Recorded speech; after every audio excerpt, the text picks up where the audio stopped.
Labą dieną. Šiandien ypatinga diena Inmedica klinikoms.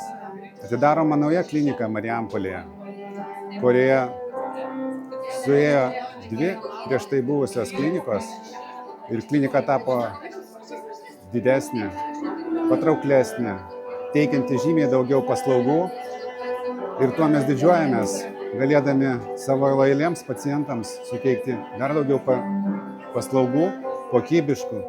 Svarbiausia klinikoje ne tik modernios patalpos, gera aparatūra, bet kas svarbiausia, pirmiausia turbūt yra profesionalus kolektyvas, kuris iš tiesų pas mus yra labai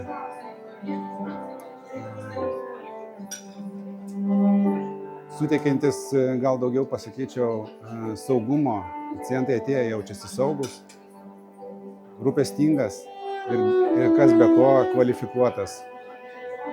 Inmedica šeimos klinikos yra išdėstytos visoje Lietuvoje. 65 klinikos, kurios teikia pačias įvairiausias šeimos klinikoms būdingas paslaugas, nuo odontologijos iki sudėtingų ligų gydymo.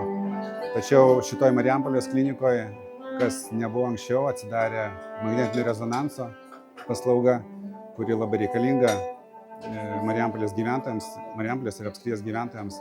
Dėl to mes didžiuojamės, kad tai galėsim dar praplėsti visų paslaugų paketą, ne tik tas, kas įeina į šeimos mediciną, bet ir specialistų paslaugų.